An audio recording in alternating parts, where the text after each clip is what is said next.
Yeah, I'm sorry, I was ending a call. No, it's all good. How are you? Good, how you doing? I'm wonderful, thank you. No Hey, let me worries at lighten all. myself up a little bit. Hold on, so I don't look Sure. so Oh, black. yes. I want to see it. I want to see the beautiful face. I don't know about beautiful, but I'll lighten myself up. There we go. But, alrighty. How you doing? I'm not too bad, thanks. How are you this morning? I am spectacular. Fantastic. Really happy to hear that. That's No, so first off, just want to say thank you very much for taking the time today to talk to me. And I know my YouTube subscribers gave me a bunch of questions because they want to know some stuff about uh, you, about your dad, and potentially about some of the interactions with Jerry over the years, if any. But also want to know about you too, and your projects. I've done some research here. Typically, I always start off with the same question to everybody I run a conversation with. okay. It's relevant to you because you're in the family, but I don't really know this about you. About everybody else, I knew this information. Did you ever attend a Grateful Dead show? Yes, I And what was was actually at the last days of Winterland, okay? and I've been to lots of Grateful Dead shows. My girlfriend, well, at the time, my first girlfriend was she actually knew my dad before me. Oh, I mean, not before me. She knew my dad before I knew her, and we have a son together, and but we're still like friends.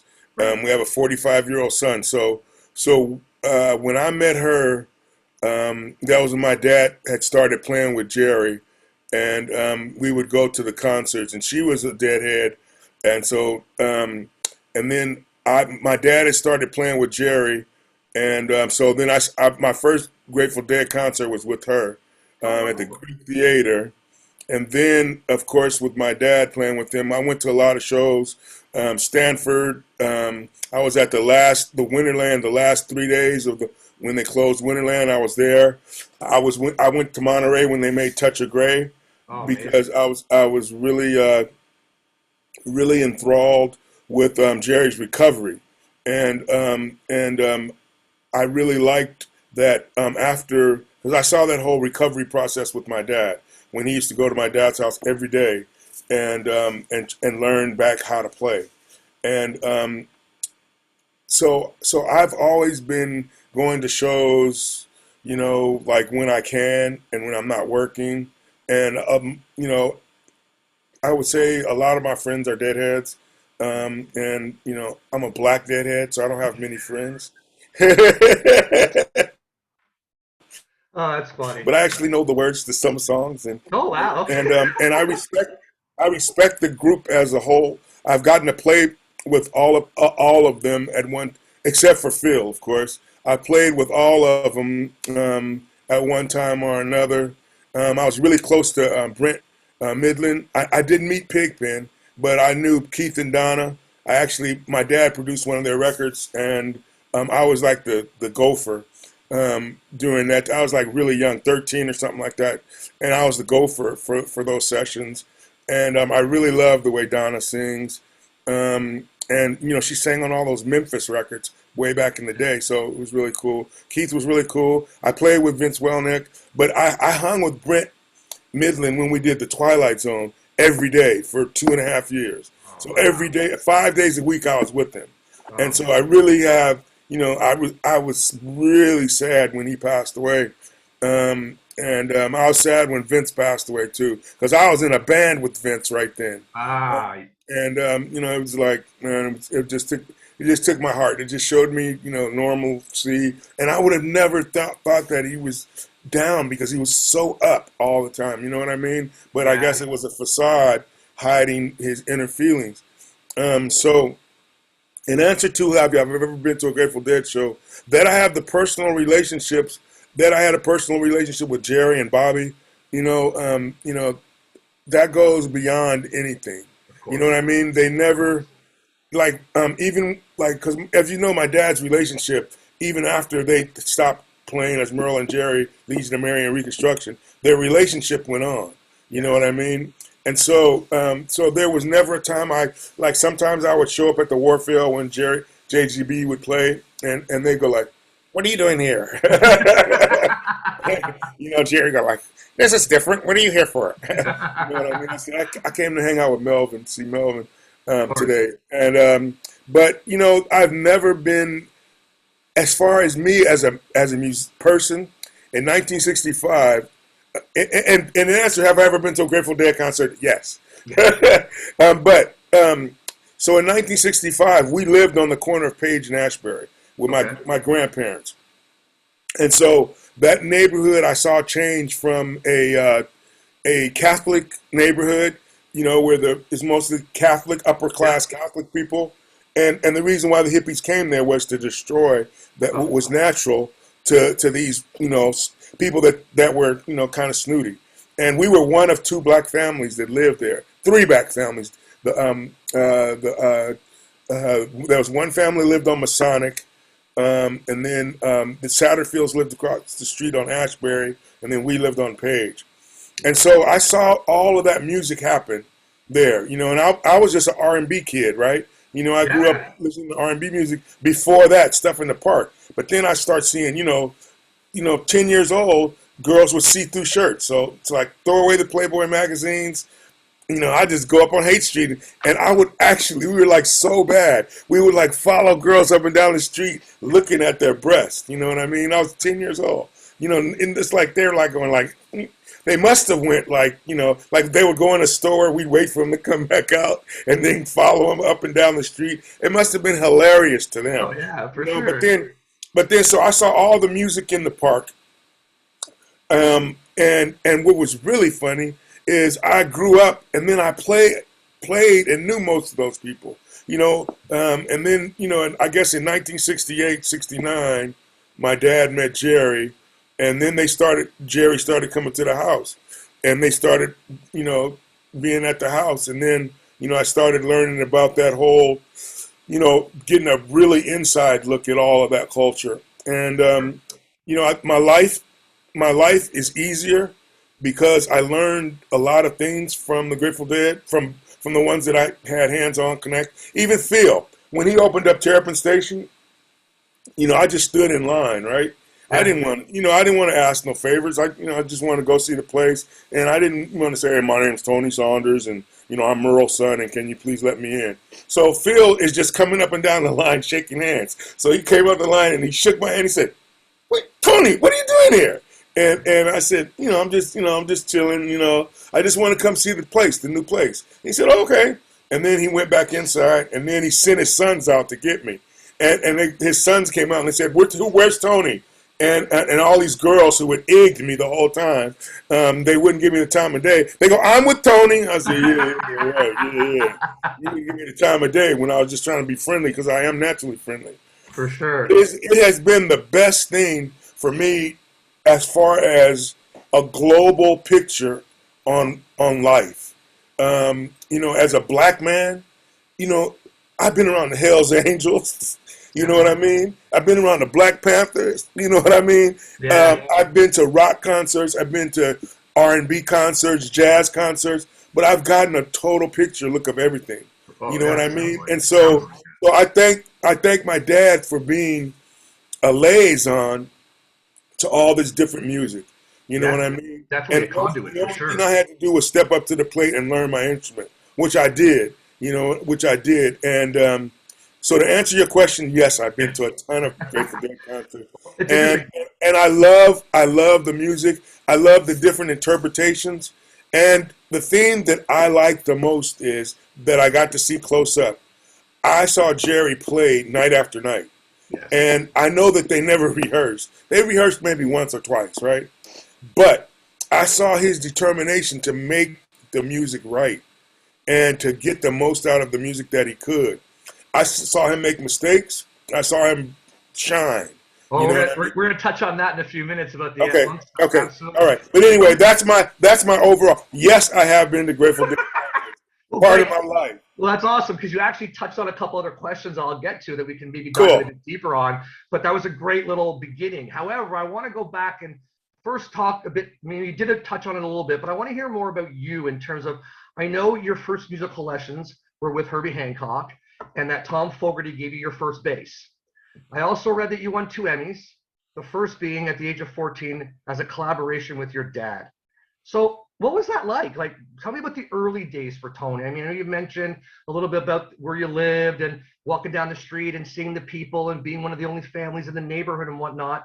But just, give me a little bit more of a, what was it like at home? Like, what were your grandparents like? Like, was Mavis Staples a badass? Did Sly always act crazy, as Bobby B asked here? So just kind of want to understand what that. No, Sly. Okay, let's go to the Bobby B question. Okay. Let's go to the Bobby B question. Sly was a regular person.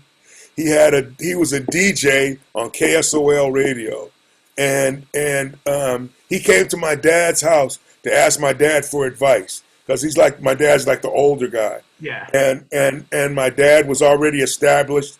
My dad he was signed to Fantasy then, and so he had singles that came out, with him playing organ music. So this was before he met Jerry. He had singles out that did really well. Sly was pretty straight, and he came to my dad's house for advice. I walked his dog Stoner, and I had a radio show on his show once or twice a year, where myself and my brother went on his show, and we had our own show, and it was pretty cool.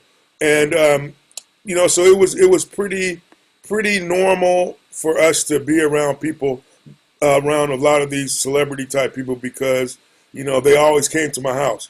You have to remember, if you go back, so we're talking about the 50s and early 60s. Okay, so when I was a little kid, it was still like the black acts when they came to San Francisco. They all played at a couple of the black clubs. You know what I mean? And it wasn't total integration. So segregated. Yeah. So my dad had a jam session at this place we played called Jackson Sutter. So all the musicians who were in town, like Miles, Herbie, George Benson, whatever, they would always come over to the house, because they would go to this jam session, play with my dad. And then he said, "Oh, come to the house and have some food," and they'd hang out. Herbie Hancock actually, I grew up playing piano, Yeah. And so I was playing piano, and then my dad would always get on me. So what happened was, I was in there playing my dad and Herbie were in the family room or whatever, talking, watching TV, whatever. And so I started playing my own stuff. And my dad came in there and goes, "Hey, you got to stick to that lesson. We're paying money for you to go to the conservatory." And I was like, I was like one of the guys that played on the concerts for the conservatory with the California Junior Symphony.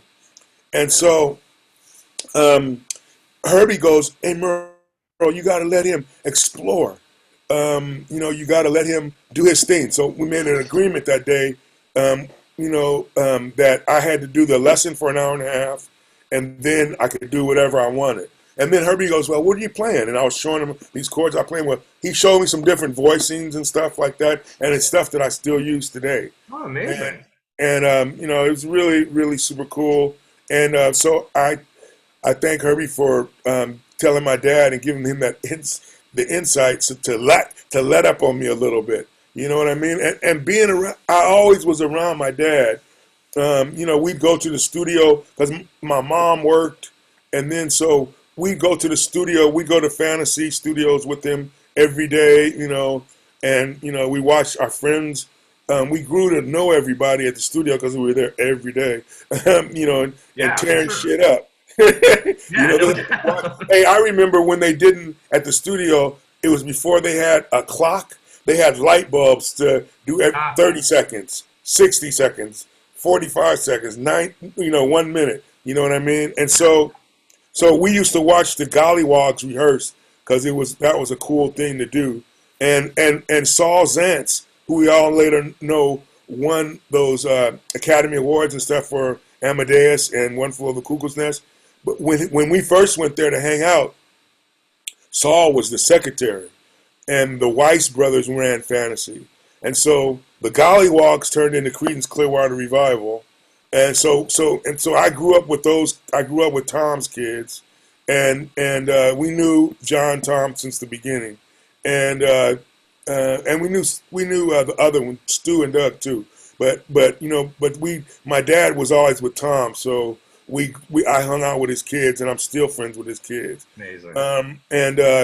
So when I told my dad I wanted to play bass, I had seen my dad started to produce, him and Tom Fogarty started to produce Walter Hawkins' first CD, and this bass player named Anthony Davis came in there, and he was playing, and I was like, wow, man, that is like soulful. I mean, it was the first thing I can remember in my life that touched me, Wow. right?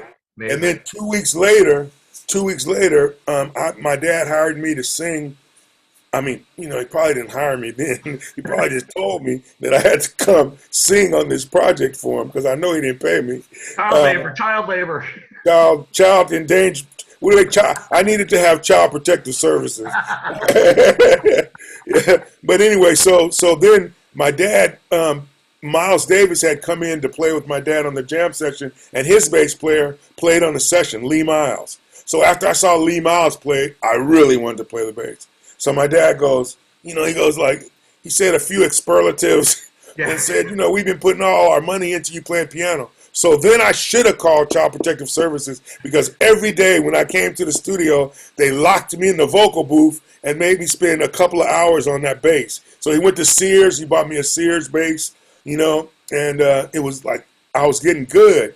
And then he goes, Tom Fogarty saw me playing. Tom Fogarty had a pre-CBS Fender that he had never opened or never used, and so they gave that to me for Christmas.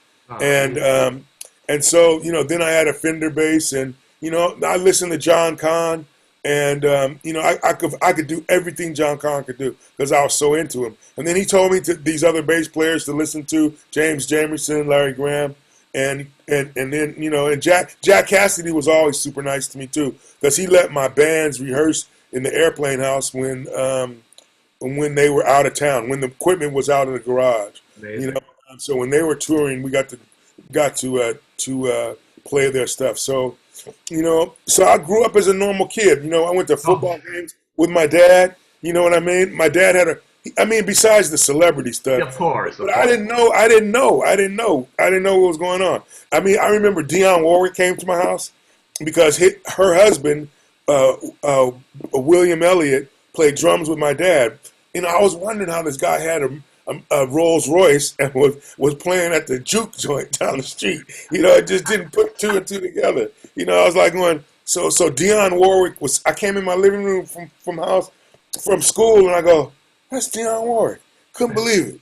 So I charged my friends $1 to look at her. And and during that time, my dad had a record company with Wilt Chamberlain. When the Philadelphia Warriors came to beat San Francisco Warriors, my dad and Wilt became good friends, and man, they had a record company, and so I was around Wilt Chamberlain, Dionne Warwick, and then a couple of weeks later, Johnny Taylor happened, and then couple years, and then 2 years later, the Jerry Garcia stuff started kicking in. So it's like but I'm thinking, this is just a normal life, Yeah, I know. Yeah. like everybody. And then my cousin played drums, Eddie Moore. So he played with Stanley Turrentine, Sonny Rollins, and my aunt rather made the most amazing chicken. So whenever any of the jazz guys came, they would all on Sunday come to my aunt's house. We'd all go there. So I didn't think Sonny Rollins. These guys. In fact, one of the cool things that happened, I was playing with David Crosby, and we were walking through the airport in Washington D.C. and Stanley Turrentine. And David Crosby goes, wow, there's that jazz guy, Stanley Turrentine. And I go, yep, that is him. And he turns around and goes, hey, Tony, what are you doing? And Crosby looks at me like, huh? And he says, hey, is there anything I can help you with? I said, nah, man, I'm here. This is David Crosby, Stanley Turrentine, blah, blah, blah. And I'm out on the road with him. We're just going to catch a flight. He says, hey, I'm headed to San Francisco. I hope to see you at your aunt's I hope you're back there when you coming to my shows? I said, I'm there every night. Because I went to Keystone Corner when it was a jazz club, and I was there every night, even though I wasn't old enough to be there. There in the both end. They both let me in, even though I was like 15 years old, because I was just into listening to the music, and I followed my dad around a lot. You know, Why not? Nick Gravenitis told me that he said he knew me since I was little, and he says you guys always used to be there at the sessions. You know what I mean? And so, Nick Gravenitis was really the one who introduced my dad into that scene.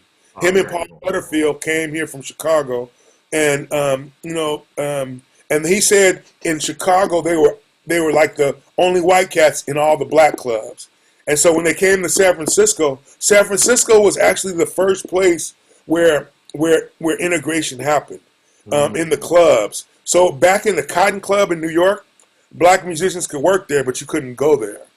San Francisco started a Monday night where all races were together. And they were so the scene, and that's why, if you really think about it, my dad was one of the first guys that crossed over Yeah, to it was, play no with the doubt. with the rock guys, and the jazz guys used to go, "Why are you playing with them?" But the rock guys welcomed him, and they loved him, and man, I met like so many people, Mike Bloomfield, Wow. it's just an amazing. I mean, I could sit here and go like, I met this guy, Yeah, this guy, this guy. You know what I mean? And it just be totally. like, It's been an awesome journey, but to Tony. me, it was like I didn't even know that Jerry Garcia was who he was. I Yeah. didn't know. I didn't know the celebrity of it all. I did know the first gig that I did with them. I was like, I just turned. I think I was still eight. Somebody gave me the thing, so I was eight. I just turned 18, but I had played with them. John Conn would let me sit in when I was 17, and when I got good enough to sit in on the last couple songs, you know what I mean. So they was getting me used to the stage and all that stuff. I didn't trip. You know what I mean? I was like, this is cool. But I've heard then those. I've heard those shows. yeah, and then Bill Vitt and John Conn went and played with Brewer and Shipley for 2 weeks, and I had to sub. So my first gig ever with them, the night was May 30th, 1974. So I was 18 years old. The reason why I know this, somebody just sent me the tape and the picture of that gig. So that's the only reason why it's fresh in my head. I'm not this person who logged that in. So, but I No. remember I got $300, and I was 18 years old for playing the gig, and I was going like, huh, this is kind of cool. This is kind of That's cool. really cool. You know what I Absolutely. mean? And then, like I say, I met my first girlfriend, Leslie, and and she was a dead hard head, and we went to all the shows, and it just kept progressing like that. Luckily, I learned the music, but my dad, like the other part was, I loved to play sports, so I thought I was going to be a football player. So my dad like played football with me. With Wilt Chamberlain, we played basketball. But we went to the 49er game every Sunday. Whenever they were in town. My dad was in the Air Force with a guy that played on the Cleveland Browns, Walter Beach, number 49. And so not many kids can say Jim Brown and Walter Beach spent the night in my bunk beds while we slept on the couch. You know what I mean? And then we walked with them to Kezar the next day, and they played the game. Like, Oh, it's like such a dream, Tony. Such a so. dream. Wow, beautiful. I Amazing. know it was everything. When I think about it, it's like mesmerizing because it happened so fast, but it was all great stuff. You know what I Yeah. mean? And I don't have those stories where people talk about, well, didn't you get ripped off for your publishing? I don't have those kind of stories because everybody was always super nice to me, and they always like, as long as I could play the bass, there was only one gig I showed up for that I sucked, and that was the band of Gypsies because I didn't take it serious. I said, man, I heard that. It's like Jimi Hendrix. What's the big deal, man? So I just listened to it a little bit, right? I didn't pay attention. I showed up at the rehearsal, and I was going like, holy Toledo. This stuff is like changing time signatures. Jimi Hendrix music was super hard. So Randy Hansen, Buddy Miles, Mitch Mitchell, they were there, and I go, hey, just give me one day. I got to get my shit together. I'm sorry. I didn't take it seriously. I apologize for wasting everybody's time. You don't have to pay me for today. I'm sorry that I waste. If you want me to pay the studio back or whatever, he says, oh, no, no, no, Tony. I said, no, I'm being honest. I said, but I'll learn this tonight and I'll be ready to rehearse tomorrow. So I spent about 15 hours of hard work. They gave me a set list, and I spent 15 hours, and it was probably the most grueling stuff that I've ever had to learn because Jimi Hendrix music is just like not predictable. Yeah. It sounds simple, but it's not. Yeah. They change times and they I'm like, holy Toledo, you know what I mean? But I just thought I could just pick it up like everything else. I was pretty blessed to be musical, so Yeah. I thought that, hey, what the heck, And good on you for being humble and aware enough to realize the situation and that you didn't put your time into it, and that being humble enough to say sorry and apologize and come back at it and put the time, and then yeah. I mean that's a huge part of your journey and your learning Yeah, because experience, they're going like, right? why did we hire all the suits are over in the corner going, why did we hire him? Because Billy Cox, the bass player for a band of gypsies, he wouldn't go on the road with Buddy Miles for some reason. So they hired me. They said, oh, we got Tony, that's cool. And then the people who hired me are going like, wait a minute, I think we better try to make a deal with Billy Cox. I said, no, give me one day, I'm cool. You know what I'm saying? So I went home and I knocked it out. The next day, they're going like, yeah, that's why we got Tony, because Buddy Miles wouldn't even talk to me. He was like, going, who is this? I can play bass better than that. He kept picking up the bass and showing me the parts, and I'm going, dude, I'll get it tomorrow. You know what I'm saying? I'm cool. Right. That's So, awesome. Love the story. that was the only time I ever showed up and wasn't prepared.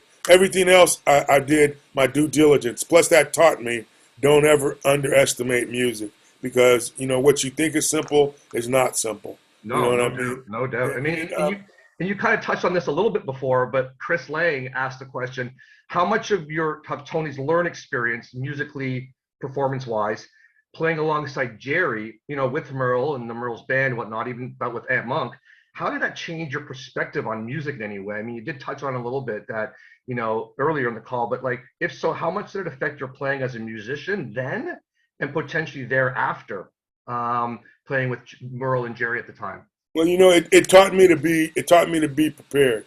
And if you ever looked at pictures back in the day, I always stood next to my dad's left hand. So then, if I didn't know the song, I could just look at my dad's left hand because remember, I could play piano, so I could read the notes, and I transferred my bass into a piano. Because at first, when I was playing bass, it was just a piano, and I knew where all the notes were, so I Yeah. just had to get the fingering down. But I think that it was both humbling and gratifying. One night, I didn't know the song, and I wasn't by my dad's left hand because at Keystone, John Kahn stood on the other side of the stage next to Jerry. You know what I mean? So I was like, we played the song "Pennies from Heaven," and I sucked. I sucked, and I was like so embarrassed. You know what I mean? And I told Jerry at the end of the song, I said, man, I'm sorry, I just didn't know that one, and I couldn't see my dad's left hand from here. He said, don't worry about it, Tony. It happens. It happens to us all. It happens to us all. Don't worry about it. Next song, let's go. Don't worry about it. And I was like, huh? Don't worry about it. Then it taught me I said, wow, he has compassion. He has compassion for me not knowing stuff. And I was fucking up right and left. You go to D and I'm hitting the F. It was like, ooh, it was bad.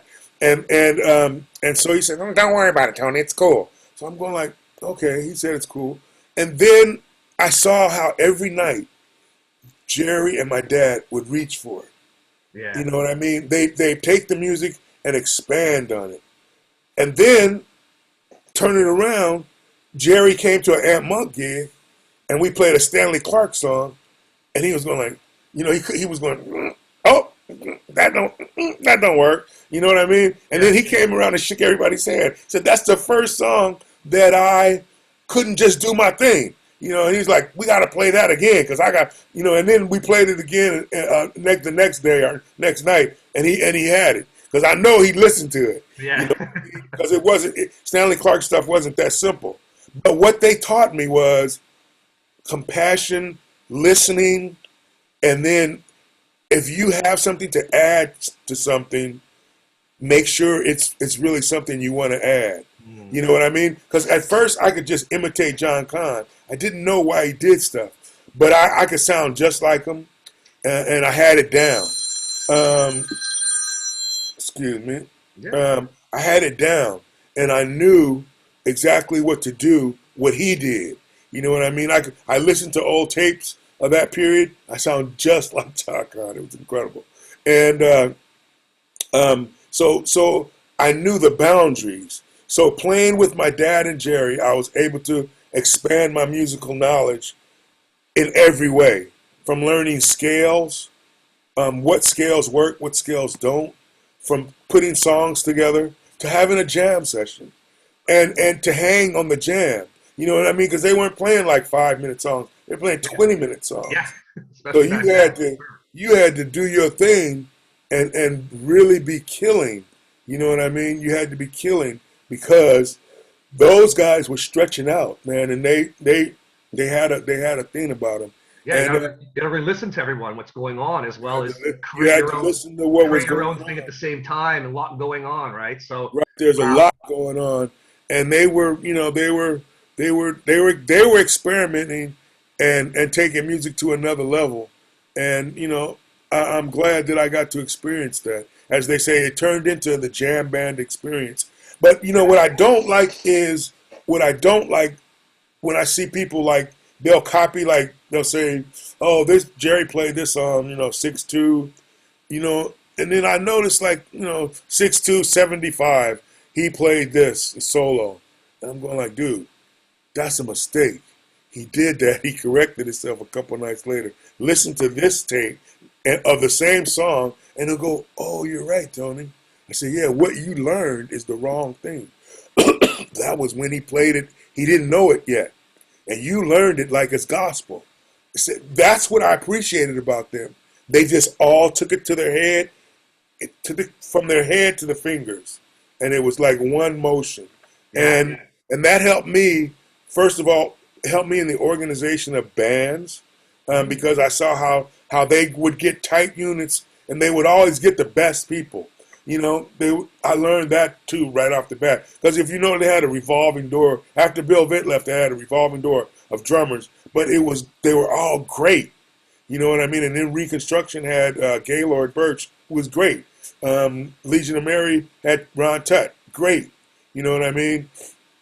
He Yeah. played with Elvis. He played with Elvis. You know what I mean? And so it was quite something to watch. And I learned how to make my music together. I can tell you this: I've been writing songs ever since the '70s, and all that you'll hear different, whether it's a rock song or a jazz song, is that I've just got more complex, and I learned how to do a little stuff easier. Mhm. But my song, if you heard the first song I wrote, it's still in the same vibe of stuff that I write Wow, today. very cool. So it taught me how to. It was a on the job learning everything, because when my dad first met Jerry, they did movies. They did that movie Steelyard Blues with Yeah. Danny Cox, and we did the Twilight Zone. The Twilight Zone, I was there every day. I learned how to program keyboards, and then you have like with them, it's like the best of everything. So I hung out with the engineer every day, with, like I say, with Brent every day, Bob Weir 4 days a week. That's why I started eating sushi, because Bob Weir ordered sushi like every day, and I still go to the same sushi place in San Rafael and because it was right down the street from Front Street, and I still eat sushi there. And they go, I've been going there for 35, whatever, 40 years, 35, 36 years. And it's great. So, having that hands-on experience, and they go like, you don't know how to program piano? Okay, we'll hire somebody. They hired the guy that programmed keyboards for Stevie Wonder. He still works for the dead. He still works for them. Yeah. It's just like, wow. You got to have the best, and they got the best equipment. So it was hard when I first showed up for my own gigs. First of all, I showed up with no equipment. And when somebody just hired me, and I was like, "Where's the back line?" They go like, "Back line? You better go home and get your amp to it." I said, "Oh, they don't have somebody here that does that." Yeah. No. I was like, "Ooh, wait, ooh, wait." Little Yeah, different, yeah. So a little obviously, different. sort of shifts into. I help a lot of bands locally, and so I've been learning a lot of those things because I'm not a musician. So, Right, but I was a DJ back in the day, so right, I know what an XLR cable is. I know what a cross right. people is, right? I can turn Right, some knobs on a mixing board. I know how to balance a mix, but again, a lot of that for me is learning on the process too, because sometimes I've got to help the sound guy or I've got to right, help someone do something. So you got to be quick sometimes to learn those things. So, yeah, good on you for, having those experiences, which again, constantly taught you to how to be better and how to push that needle and how to integrate all those different experiences back into your everyday, right? And right, right, it helped you reflect on those different things as well, which eventually, I mean, all through the time, as you even said, made it more special, even though you didn't realize it was happening at the time, because you were a part of the moment more than, right. you know what I mean? You were so much part of that moment with all those people, whether they were dad's friends or just people you knew or whatever. And it's a real awesome synergy that you and all of them seem to have created, especially in the marketplace or in the area you were in, just watching that transition, and that growth of the music and the industry, from the late 50s, early 60s onward. What an amazing, special place to be at that time. Oh yeah, yeah. It's just like the energy of the whole thing. It's made my life easier as I'm older now. But man, that when I think back of the daily stuff, it was like and then I didn't realize what a magnet Jerry Garcia was. But Mm, then I noticed it was sold out like every day. I was like, well, that's yeah. kind of trippy, man. All of these people show up everywhere he goes. It's just like and it's him. It's him Yeah. more so. It was him more so than anybody else. You know what I mean? And So and to see how mellow he was, and to see that wherever he went, shoot, all those people came. It was like, wow. wow. Well, can you touch a bit more on, like, me? Do you know? This is a question actually from Jack Scoville. It's two-parter. He wanted to know if Merle had a favorite organ or what his favorite keyboard was, and also how did him and Jerry come to make music together. He says, "Thank you for your time and the question." No problem. My dad's organ is right here. It's right. I have it sitting right here.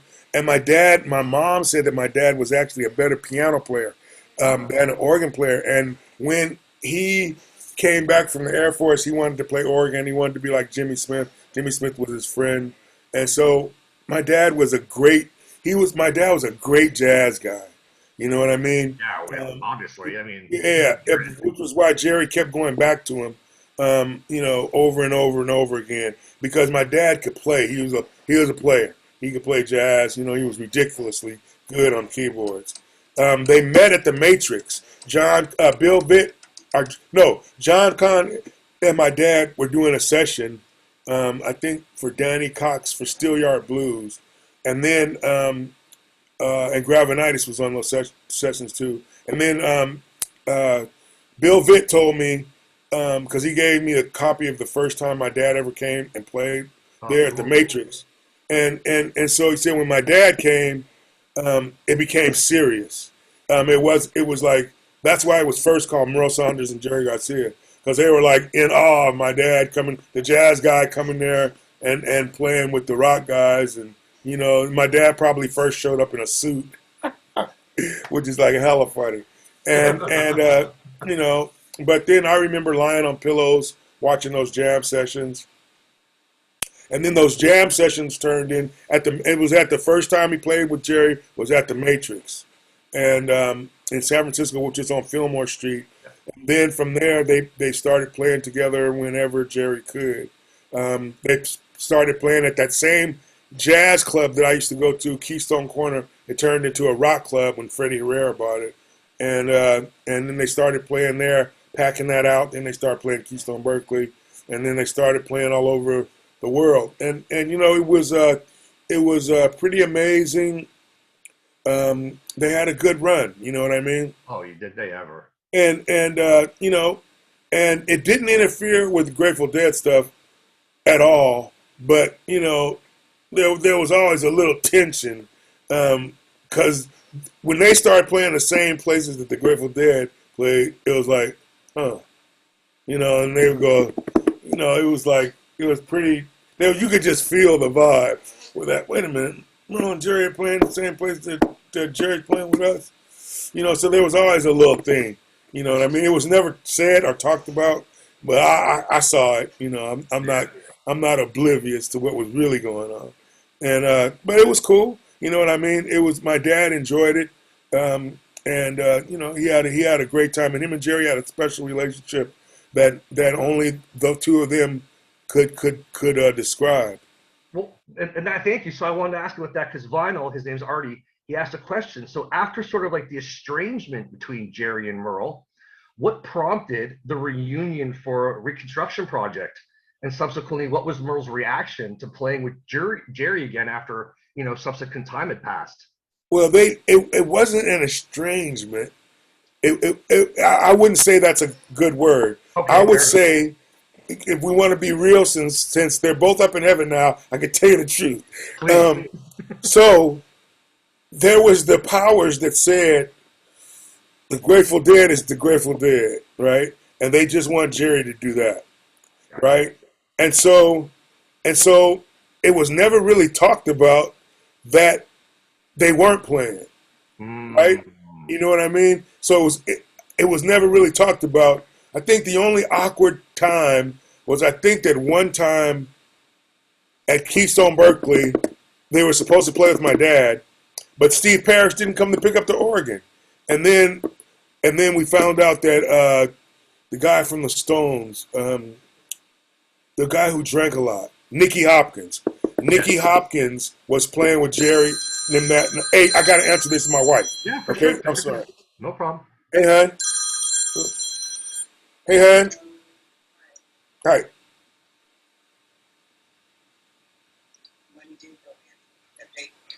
Okay, great. Hey, hon, say hi. Hi. Hello. How are you? I'm very well, thanks. How are you? Nice to meet you. Good, thank you. You too.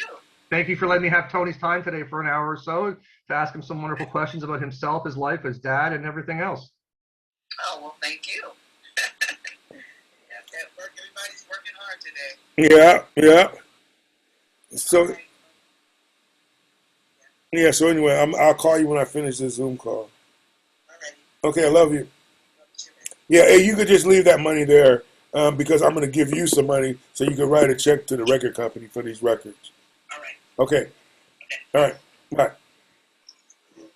I always got to answer her calls. I'm sorry. Of course. Yeah, no worries. And then we said all kosher stuff, so I don't have to really edit anything. It's perfect. Oh, yeah. No, it's called cool. Yeah, it's just really good. Yeah. No, so tell me. Oh, yeah. I was telling you about. Okay, so that Nicky Hopkins. Nicky Hopkins, they were gonna do a gig. It was supposed to be Merle and Jerry, but that's the first day of the Jerry Garcia band. Yes, so they had Nicky Hopkins play, and then my dad was like on the outs, and he was hurt. He was hurt a little bit, but nothing was not like Jerry never called him and said it's not happening. John Kahn never called him and said it's not happening. So my dad just went on. That's when we started. Well, we had already started Aunt Monk, but that's when we started to do more with Aunt Monk, and we went on the road with Aunt Monk. And when they with Chris Hayes on guitar, though, right? Yeah, Chris Hayes, Larry Van, Martine, because Martine wasn't in the Jerry Garcia band either. No. So we went on the road ourselves, and we started doing that, the Aunt Monk thing, and nothing was ever said. So when they reunited, Reconstruction was actually John Kahn's band. Yes. Okay. So then they got back together. There was nothing ever said, anything. You know what I mean? It was just like they were all happy to see each other, and it was great. And they Ed Neumeister and Ron Stallings. Ron Stallings, yeah, and Gaylord and John and Jerry and my dad. And it was great. It was the greatest thing since Wheat Bread. My dad always had a thing for making music with Jerry. He had it in his heart. It was in his heart. You can tell. So I know that he was hurt when they split up. You know what I mean? But you have to. It was never anything said. It was just like when Bruce Springsteen. I was with Clarence Clemens when Bruce Springsteen had another band. It wasn't the East Street Band. Randy Jackson was playing bass, and a bunch of other guys. Clarence never got a call or anything. You know what I mean? But then when Bruce did call and say, "Let's get the band back together," Clarence was super happy.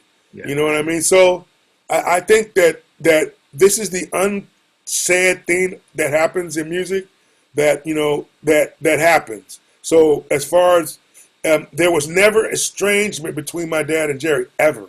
They were always like, my dad was always happy to see him. He loved playing with them, And Jerry said, if he had more time in the day, Jerry was just always, he's gonna play with everybody. You know what I mean? And so plus he liked to learn music.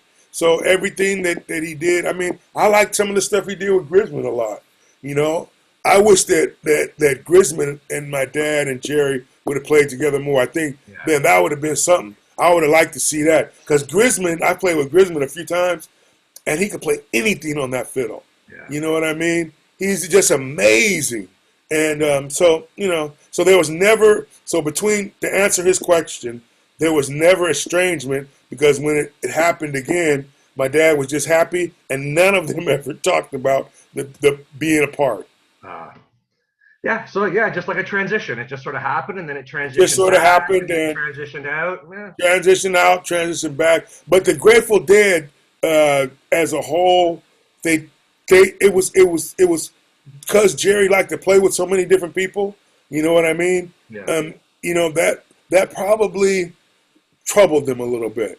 You know what I mean? Because that was a big thing. That was a big family. There was a lot of people connected to it, and when they worked, everybody got paid. You know what I mean? Absolutely. When they didn't work, nobody got paid. So exactly, you had to keep the train running, essentially, and you didn't want to distract from that too much, because you didn't know, maybe Jerry found someone else that he would love to play with, and who knows? Hey, before my dad, he played with Howard Wells. Yeah. You know what I mean? So so it was like, hey, but those guys, I will say this. They made some great music, because for me to be playing the same songs as I played as a teenager now, and the people still twirl to it, it amazes me. Oh, for sure. You know what I mean? People like, we start into a song and they'll go, and then they'll go, Tony, you changed this up a little bit. I go like, wow, you noticed. But it's like that, it's like that. And that's part of the fun of those particular bands too. I mean, even when we talked about Ant Monk the first time we chatted on the phone, I went and found 2 recordings. Wow. Right away. And I've already premiered them on my show, on my channel, in lieu of this interview, as sort of like, here's some early Tony stuff with his dad that Jerry was sitting in, especially when you told me the story, about Jerry just kind of pulled up in his car and didn't want money and just walked in and started playing. I mean, and then again, back you. Did you put that tape on my Facebook? From the one from the Generosity? I may have shared it with you potentially, but yeah. Yeah. Can you share that again with me, man? Because that I was young, and I like to hear me playing when I was young, because I like to see. There's some stuff I still play the same. It's really funny for me to listen to. But it was like the Generosity. Jerry just came. He just drove. He didn't tell my dad either. He just showed up and said, "Hey, I saw you guys are playing here," and he just pulled no Steve Parrish. He walked in with his amp, you know what I mean, and his guitar, and just played. I was like, wow, that's something, man. So when a guy will do that, I think the gig paid $200. You know what I'm saying? and then we start having the people like staring through the window, and it was cool. But you saw the magnetism that he had. Oh, absolutely. But he was just there to play music. So that happened even when they weren't playing together. He would just show up and play. You know what I mean? Couldn't predict it, but I could see the joy on my dad's face and hear it in his voice. Because he was really happy playing with Jerry. And but I saw him develop his career. The first sellout we had with Ant Monk was in Rochester, New York. And I remember driving up, and there were people outside, and my dad was like, okay, I can do this myself. So it was like an acceptance of the Deadheads that my dad was doing his own thing, and to see the twirlers there, it was cool. Yeah, for sure. And I'm sure even after Jerry passed, with the Rainforest Band and stuff like that, there probably was a bit more of a resurgence too, because Yeah. I mean, even with Melvin doing the JGB stuff today, it's people trying to get back to that sort of energy or that recreation of something. It's obviously different, but there's still that core feeling with it, or that core meaning behind it. The spirit's there, and so that's why Aunt Monk was very interesting to me, because it was first time I've actually put a show on my Jerry Church where Jerry wasn't the lead. It wasn't Jerry, right? It was Jerry was just a guest, and some of those recordings I did specifically I think it was the February 14th 75. There's a Penny. That's the show. Yeah, that's the show that was on my thing. Yep, that was. Yeah, I thought that you put that on there.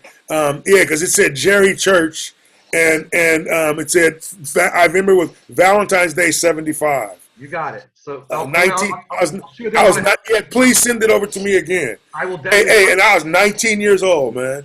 I was 19 years old. So that was like that's awesome, man.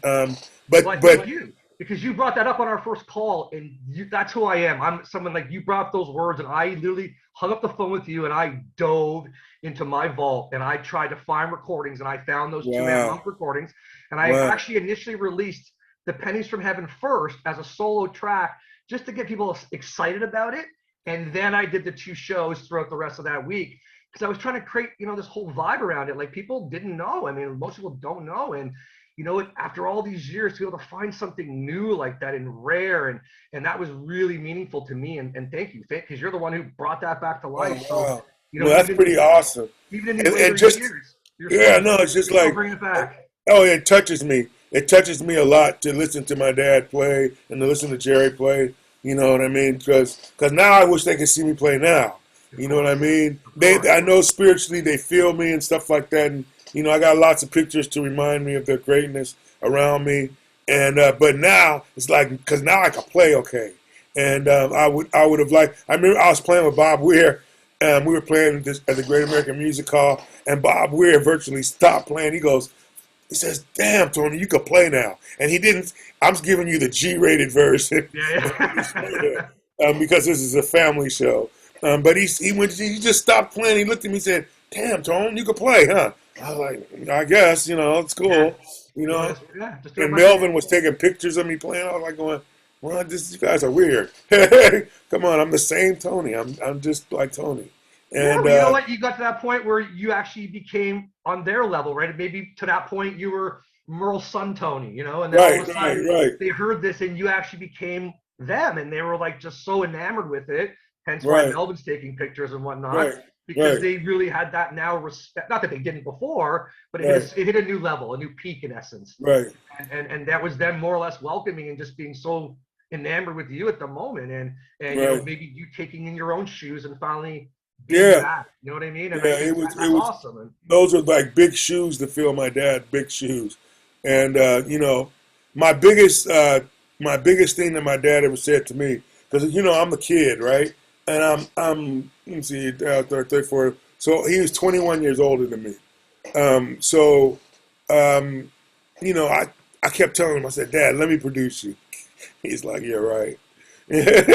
But then he finally did. I got to produce one of his solo Meridian Dreams, his solo piano record, and then before he had the stroke, we did 4 songs together that were Mavis Staples was on one. We did The Grass is Greener, and 3 other songs that we did, and it was incredible. And he let me produce. He said, "Okay, son, you can produce." I was like, wow. Amazing. He would take little pieces of what I did and put it into his song, but he didn't say nothing. He just, well, I made you, so I'm taking this part. And I wasn't tripping. It was all good. It was all good. But when we finally wrote some songs together, it was like they were pretty good. You know what I mean? And this was the first time that he ever said, "Okay, I was engineering, producing." I was like, "This is cool." You producing your dad, and the music was exalting, lifting him up, to another level. It was gonna be his best. It was gonna be his best solo record, and unfortunately he had the stroke, and we didn't finish it. But those 4 songs, they're on a record called "Still Groovin'," and they're pretty awesome. Amazing. Such a wonderful story, Tony. And again, it's just, I've only got a couple more here. I mean, we can talk all day. I mean, I could do that all day. Okay. But now, someone asked this question. I mean, I know a little bit about it. They want to hear more perspective from you. If you have a bit more info on it, his name's Jack Straw. He's not really knowledgeable about Merle or Tony, but he would like to know if it's true. I mean, I know it's true, but to what extent? Merle basically helped Jerry relearn how to play the guitar after his coma. And possibly, do you have any other fill-in story, anything kind of about that time that you could share that you Yeah, feel? I was there. Yeah, I was there a couple of days when he was at the house, and he really had lost the concept of the guitar. He had lost the concept, and it wasn't kicking back in when he first went over there. It wasn't. He wasn't kicking back in. But then the more my dad said some stuff, and they played together, as it was about a 2.5 week period, he started to get it. But if you ever noticed, like the songs were Grateful Dead were super long before the coma. They never really did that after the coma.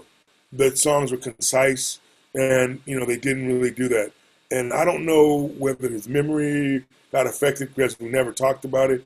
But Touch of Grey and all of those songs that came out the record, if you notice, those songs were concise. Yes. They weren't the jam songs of before. And if they did play the jam songs, they were the old songs. There were no new songs. There were no new jam songs. They were all the new songs were concise. The jam songs that they did were from old stuff. So, yeah, he did really learn. Because my dad was, he's a jazz guy, and he knows how to break down chords and everything. And he was having trouble figuring out, concepts. And then it just started to kick back in. Very cool. Very cool. Love it. Thank you. Thank you for sharing that. I know sometimes it's not always the best topic to talk about or share. Yeah. But Right, but it was because it was humbling to watch when it's like the first. I would think I was there day 2, and it was like humbling to watch. I was like, wow. Yeah, that's one of that's perspective, because I knew it happened, but to hear from someone who was actually there, a little bit more depth. That's sort of what the question was about, and it's exciting to hear that. This one's from David Lilker. What would you say were some musical influences of both you and your father that you think a lot of people might not be aware of, if any? Well, that my dad was his best quality was that he could play behind people and make their music sound better. Yes. He can put together stuff. He was a good He was a good producer. He can put together stuff good. So, and you might not notice that. You might not know that my dad in high school, his band was the best band in high school. And the singer was Johnny Mathis. Oh, wow. So my dad played with Johnny Mathis. He was the first person ever to hire Johnny Mathis, and he was on the gig where Johnny Mathis got discovered. Wow. And Johnny Mathis was a track star. Johnny Mathis could have went to the Olympics or did a singing career. Wow. And he decided to do a singing career. And that led us. I got to play with Johnny Mathis. We recorded 4 songs with him. We actually recorded one of Chris Hayes' songs with Johnny Mathis. You might not know that about my dad. He got to play with Lionel Hampton because he won the best band. The award was playing with Lionel Hampton, and then my dad was in the Air Force in Germany, and he almost never came back from Germany. Oh. I was born when he was in Germany, and I didn't meet him till I was 2.5, almost 3, and he came back eventually, and there was no cell phones, there was no texting. You know what I mean? Back in the day, you had to write letters. Pigeon mail. Yeah, snail mail they call it, I guess now. But so I'm named Tony because my dad wasn't here. I'm named after my uncle Anthony on my mom's side, because I guess my mom was a little probably peeved that he didn't write a letter or anything. And then so my dad comes back to New York, and he's there, and he teams up with Lionel Hampton, and he doesn't really want to come back to the West Coast. But his mother, my grandmother, made him come back and said, "Hey, you got this kid, you got to come back here." So he came back here, he married my mom, and the rest is history. Wow. Wow. Yeah. Look at that little gap there. Wow. Yeah. Could have gone either direction. Oh, my. Yeah, he almost didn't come back from New York because he just wanted to stay in New York and do music. And so we could say grandma. My nana. Yeah, your nana is responsible for all of this. Oh, yeah, my nana said you need to come back. Yeah. That's what I'm saying. She's in charge. So when we look at the matriarch here, it's Nana. Yeah. Nana brought Merle back, and the rest is history.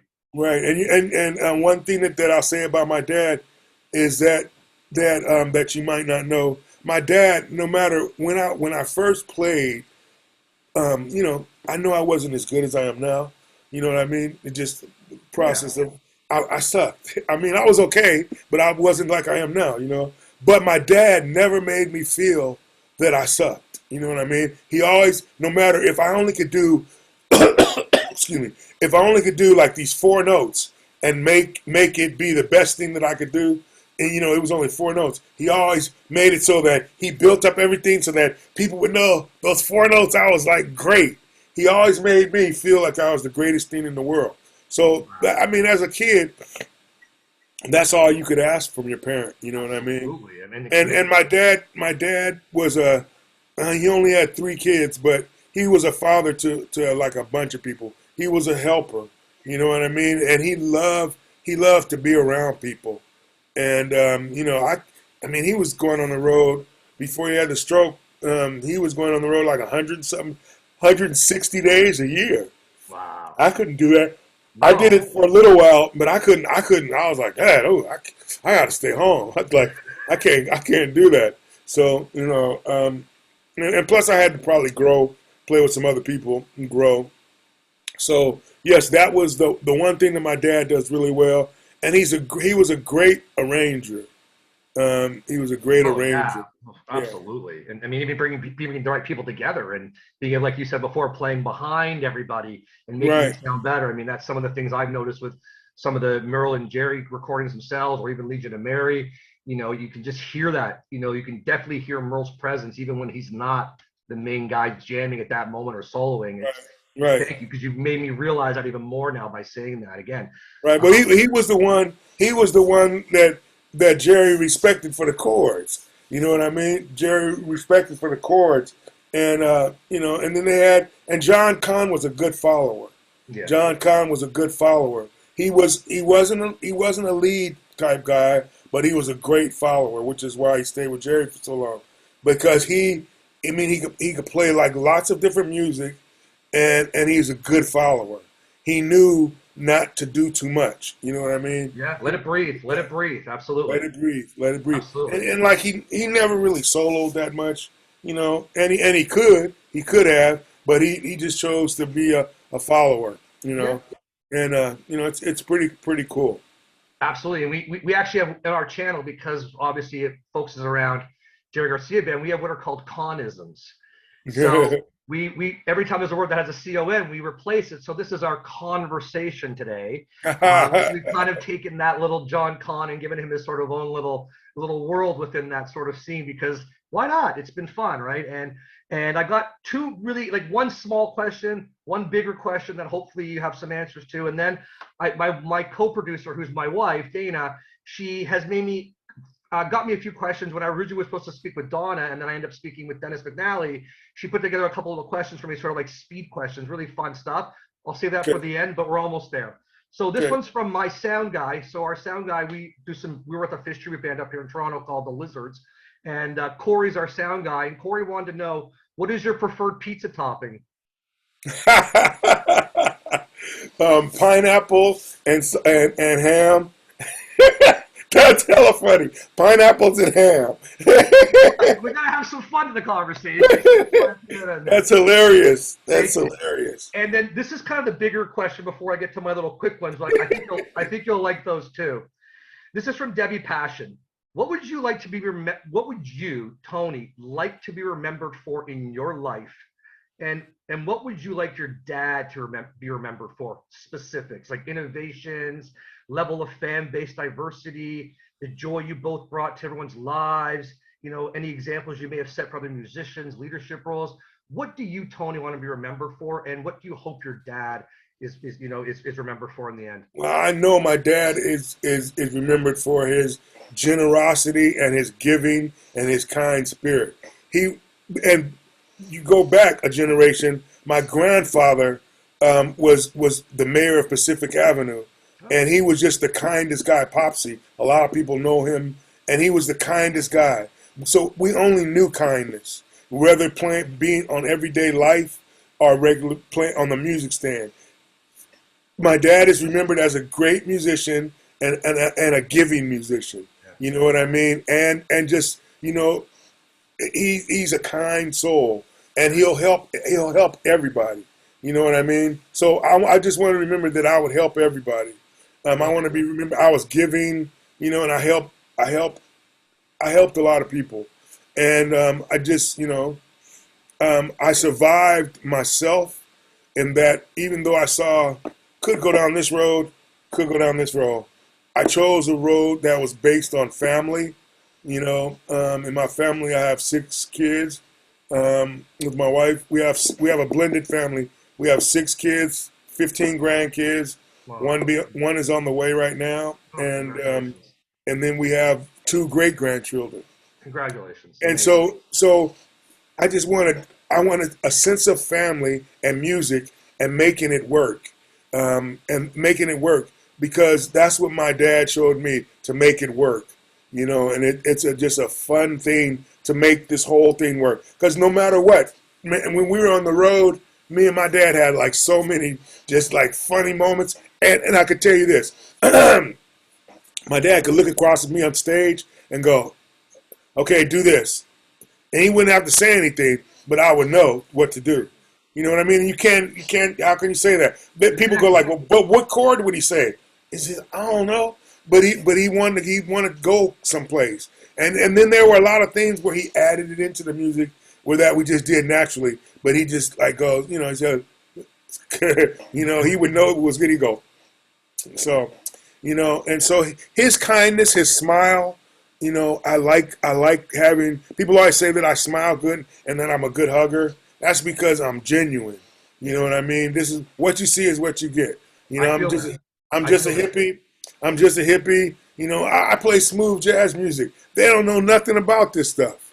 You know what I mean? Absolutely. They don't know anything about this stuff. And so people go like, well, your dad gave you a big insight. I said, yeah, but I'm playing music that nobody knows the Grateful Dead is. They might know who Jerry Garcia is, but nobody knows who the Grateful Dead is. For sure. You know what I mean? Or they go like, it says you're on the road with Keystone Revisited. What's that? It's Keystone Revisited. Don't worry about it. Go do some reading. Absolutely. Well, I can feel that energy. I only met your dad once, and again, it was just he was playing at my high school on the front lawn when I was like 16, 17 years old up here in Toronto, and we just got to say hi after the show. Didn't really get to meet him, but his energy just from that alone was infectious, and I actually can feel it with you as well. And the couple conversations we had, I actually felt your soul, and I could feel your kindness and your generosity just in your mannerisms and the way you've been talking. So this is why for me this has been a real pleasure, and that's sort of why I wanted to have that conversation, to say that this isn't really an interview, it's a conversation. It's more let's just be loose and have fun, and whatever we come up with, we come up with. I mean, I have a script, but I didn't follow half of it. I don't really care. It's more just to hear about you, Tony, and Yeah, oh no, it's the greatest thing in the world. I mean, I've gotten to meet not many people can say that I'm meeting John Lennon. It's like, man, come on. And then in baseball, Willie Mays and Joe Montana, it's like, it's cool. I meet all of these people, and it's just the thought of having your legacy being that of kindness. You know what I mean? Absolutely. I'm a kind soul, and if ever you need me to help, I'm here to help. I can't lift as much as I used to because I'm older now, but other than that, I can't help nobody move. But other than that, I'm cool. And thank you for saying that, because that's sort of what my concept of Jerry Church. Like one day I just decided I could hit a button and I could do a premiere and people would come in live chat. And for me, it was never, I mean, I don't monetize my channel. I don't make money from it. I mean, there's tip jar links if someone wants to throw me a buck or buy some merch, great. I actually donate a lot of that money to local food banks. For me, it's not about that. For me, it's about the spirit of Jerry. And like you said, giving back. And me being able to have the internet knowledge I do, or the ability to go find these rare recordings, that's nice. But to share it with everybody and to have a forum where we can listen to it together and hear different things together and, you know, inspire each other from that, or be kind to each other in that forum, that's sort of where it came from. And you know, that's the basis for you know, my YouTube channel at this point, is really just giving back. Sharing is caring. And just how can we find kindness within ourselves from the music we listen to, and how can we then keep pushing that forward every day? You know, being kind for no reason. That's one of my mottos on the channel. How can we be kind for no reason every day? And so hearing that your legacy and that your dad of kindness, and that, I mean, it even sounds like music was second. You'd rather be kind first than be the best bass player. And that to me is heartwarming, because at the end of the day, that's what it's all about. And, you know, all those successes will come from you leading with kindness. And that to me is very inspiring as well, Tony. Thank you. You know what's really cool is, like, I know that I speak well. I'm a good public speaker. Where I live, I was the president of the Homeowners Association, and I only lived here 4 months, maybe 2 months when I ran for president. But I looked at the money stuff, because I'm good with money and music. And I looked at the money and it didn't add up. Our homeowners association dues were like 300, and we don't even have a pool, and we were just paying for dirt. And then I noticed where the discrepancies were. I brought them to everybody's attention, and I only didn't get 2 votes. Yeah, 2 votes of all of the homeowners when I ran for president, because we did an overthrow.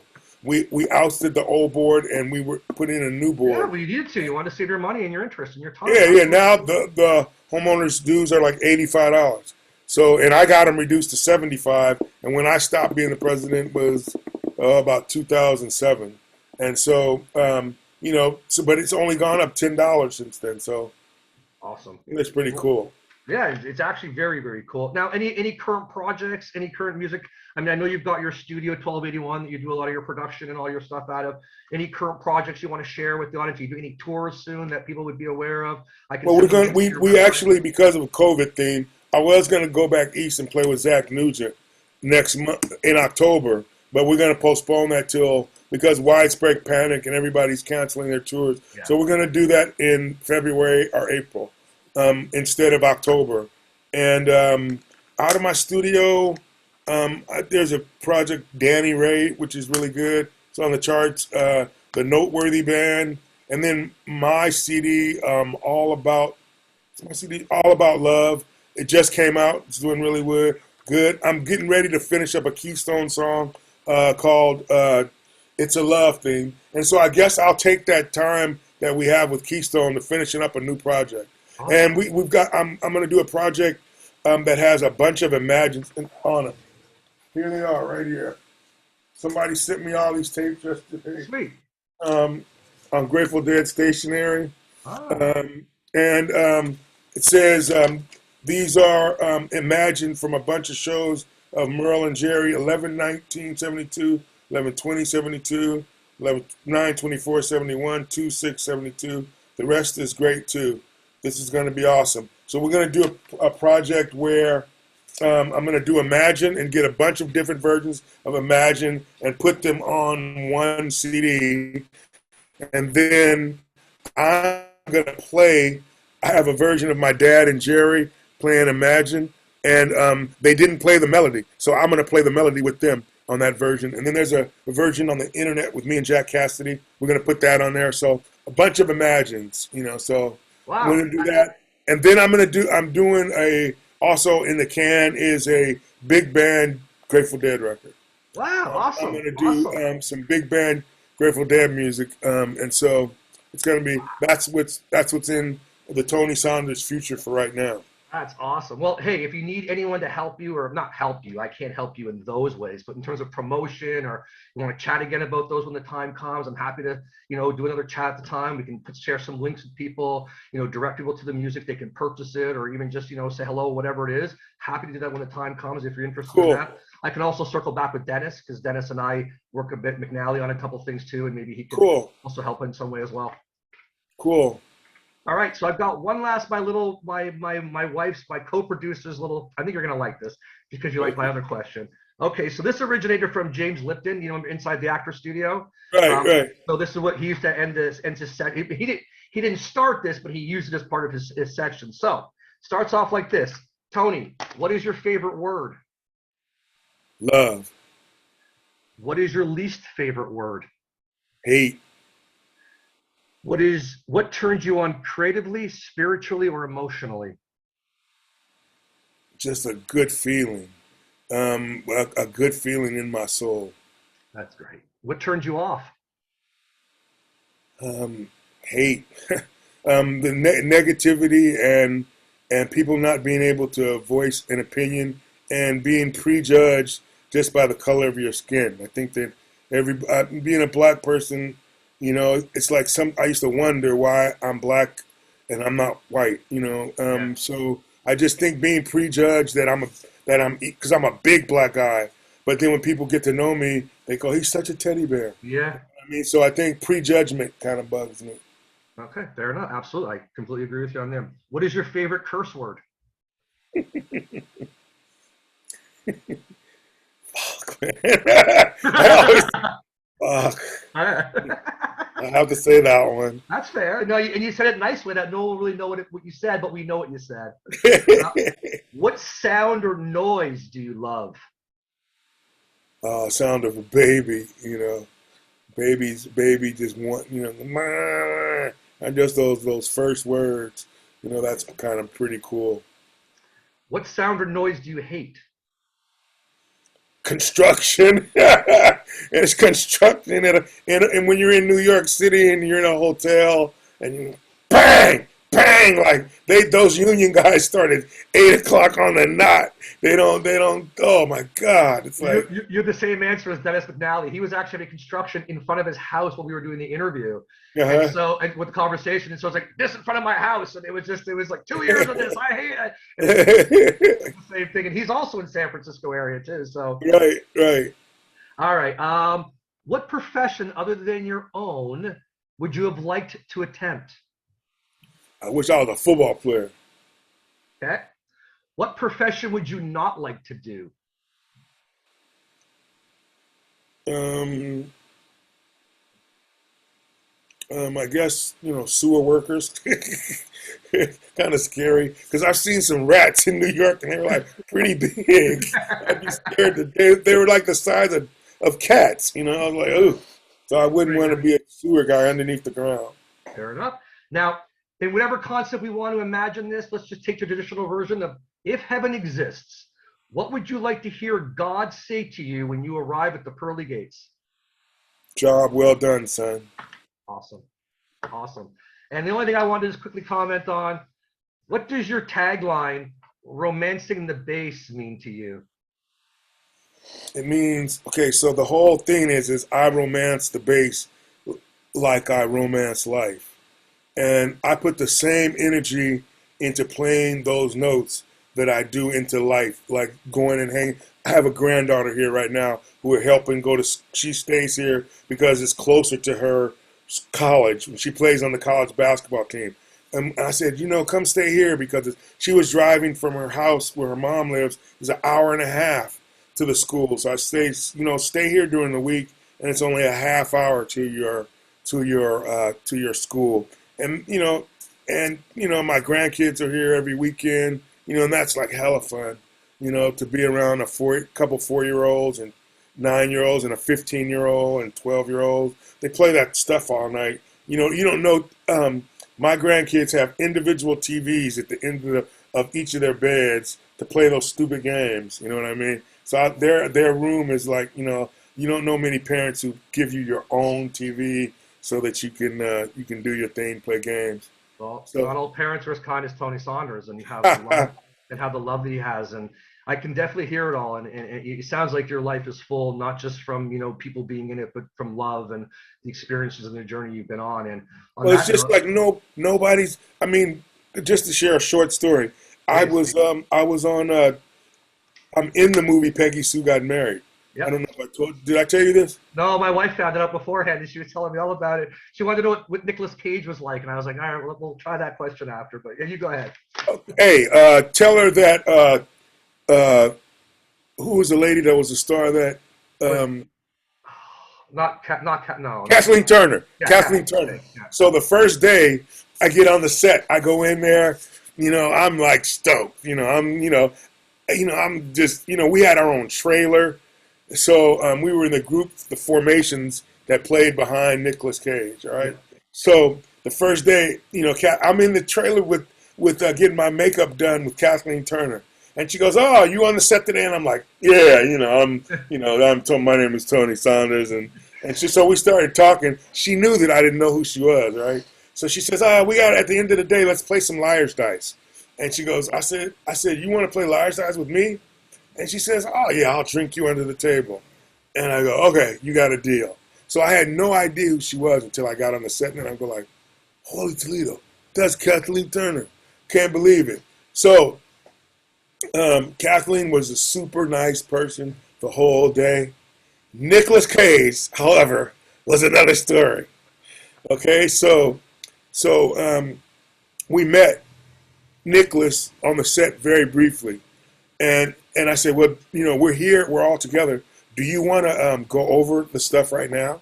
And he goes, oh no, I'll get to you. So we didn't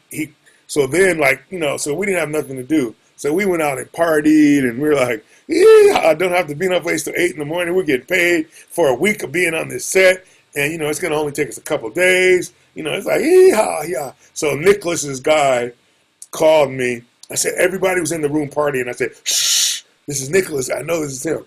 So the guy goes, Nicholas is ready for you now. And I was like, oh, wow, I'll try to round everybody up, but I don't know where everybody is. But I'll try to get them together, and I'll give me 20 minutes. And so he says, okay, because Nicholas is ready right now. And I said, okay, all right, call you right back. So I said, everybody, what do you guys want to do? And it was like, we're all like drunk. We don't want to go see Nicolas Cage right now and practice some stuff. Come on. And so I called him back and said, you know what? We're just going to have to do it in the morning because I can't find everybody. And he goes, okay, Nicholas is going to be disappointed. So he got us back in the morning. It said in his contract that he had to have a whole row to himself in the van riding over. So it was the driver, the next person, Nicholas, and then all 12 of us on the last two rows. So he got us back without saying anything, but he got us back. But other than that, it was a great experience, And she did beat me at Liar's Dice. She drank me under the table. You know what I mean? Kathleen Turner. But it was a great experience. But the other reason I wanted to tell you that is I was playing a song on bass and piano, and I was sitting there playing, and Francis Ford Coppola came to me and said, "Tony, what is that?" I said, "I don't know. I just made it up right now." He says, "What?" And he says, "We're going to record that and use that in the movie." I said, "What?" So they bought a remote truck in right then. I'm just glad that the stuff's getting recorded, right? Yeah. I could care less, But then at the end, he said, "Come to my office. I want to show you how to set yourself up so that you get royalties." So I've been getting royalties from that movie since 1985. Wow. You know what I mean? And it's just dwindled down to now under $100. But for a while it was like 2,000, 3,000 every quarter. You know Nice. what I mean? And if he didn't take the time, that's why I don't have the sad story about somebody beat me out of my publishing, somebody did this to me, somebody did this to me, because nobody did. And Francis Ford Coppola showed me how to set it up with BMI, so I get my royalties, and I get actors money Yeah. and money for having the song in the movie. So, it was a great experience for me. Then I learned that Nicolas Cage was his nephew. I didn't know that before. This is true. Yes, Nicholas Coppola, absolutely. Great stories. I mean, this has been Yep. enlightening and amazing. And I want to say one last time, thank you. Thank you so much for your time. And again, if there's any opportunity in the future for me to help you, and everyone online hearing this, go watch and buy Peggy Sue Got Married so those checks can go back up again. And go to my store on TonySaunders.com and buy my CDs and support my new CD either by following me on Spotify. It's just Spotify Tony Saunders, or buying the CD All About Love. It's not that much money. That would be the biggest way you could support me. And the Keystone stuff is on my website. So and my dad's music is on my website. So if you buy it off of there, I make more money than if you buy it off of Amazon or what is it called? I hate them because they don't pay much. iTunes. Well, it's good to know. It's good to know. So I will, when I put the interview up or the conversation up, I will put all those links in at the bottom as well, so we will have easy access to find them and let them know to buy specifically from you directly, not Amazon or iTunes. Yeah, I get more money. For sure, absolutely. Well, again, Tony, thank you so much for your time today. Really no problem. No problem. I really enjoyed our conversation today, and I thank you so much. Hey, no problem, man. It's a great time. I love, as you can tell, I love talking. So it's like really fun to get the word out there. And so I'll bug you when we're gonna do the tour of back east. Yeah, please. And let you know when we got it together and we're gonna go. And it's cool. And I will also, you should say that Keystone record has the original time when my dad and Jerry met on there. They played this song called "Save Mother Earth," and so what I did was Bill Vitt gave me a cassette of the recording, because back then they recorded on cassettes. So we go from a cassette recording of Merle and Jerry into a live recording of me, and then back into Merle and Jerry to end it. But we have the original first time they ever played on that Keystone Revisited CD.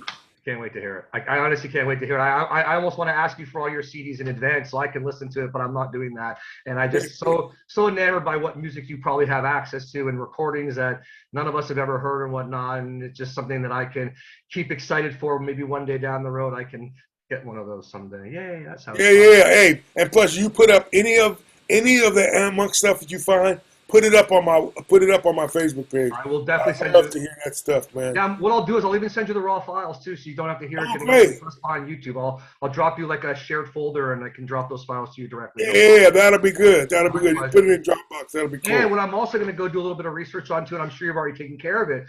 I'm going to go look for every single recording I can find of Imagine, and I'll send you all the dates. So that if you find out you don't have one, right, you probably will have them all. But if you find you don't have one, let me know. No, I only have like 6 of them, 6 or 7 of them. So if you find them, that'd be great. I'll see what I can find for you. Okay. All right, man. Well, thank you. Thank you. It's been awesome. Tell your wife that thanks for the questions, and your sound man. Tell him great question. Thank you so much, Tony. Really appreciate you, and we'll be in touch soon. Thank you. Okay. All right, man. Have a great day. You too. Bye-bye. Much love to you. Thank you. Much love to you as well. Bye-bye. Okay. Bye-bye.